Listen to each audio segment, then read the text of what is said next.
Colonel Bainsla, उनकी जन्म जयंती है, उनका कार्यक्रम है।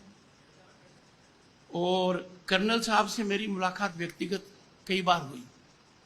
मैं क्यों बताना चाहता हूं कर्नल साहब के लिए कि ग्वालियर से मैंने हेलीकॉप्टर टेक ऑफ किया और वहां लैंड नहीं कर पाया। मैंने काफी प्रयास किया, आपके यहां भी देरी से इसलिए आया, आगरा होकर, क्योंकि हवाई जहाज आगरा लैंड कर जाती है ग्वालियर से वहां।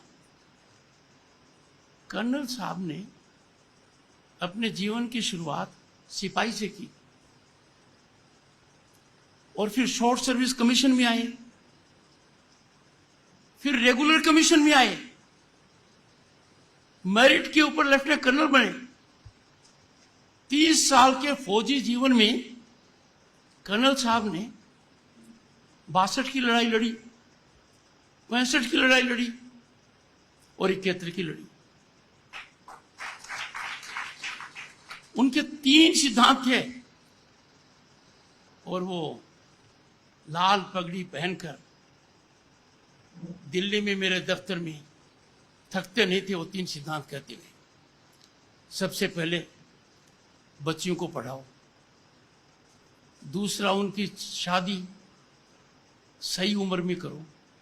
मैंने कहा कर्नल साहब, आपने तो बाल्यकाल में खुद की शादी कर ली। बोला मैं अनुभव के आधार पर इस बात को कह रहा हूं। और तीसरी बात जो उन्होंने बहुत जबरदस्त कही कि कर्ज मुक्त रहो।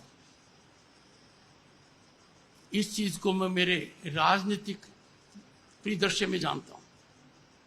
1989 when I was elected to parliament, when I became a union minister, Bharat की अर्थव्यवस्था चरमरा गई थी। हमारा फॉरेन एक्सचेंज रिजर्व 15 दिन तक ही सस्टेन कर सकता था। वो जमाना था जब भारत को जहाज से, हवाई जहाज से सोना 2 बैंकों को गिरवी रखना पड़ा। तब हमारा फॉरेन रिजर्व 1 बिलियन और 2 बिलियन के बीच में था। मैं कर्ज की बात कर रहा हूं। आज हमारा सरप्लस 600 बिलियन है।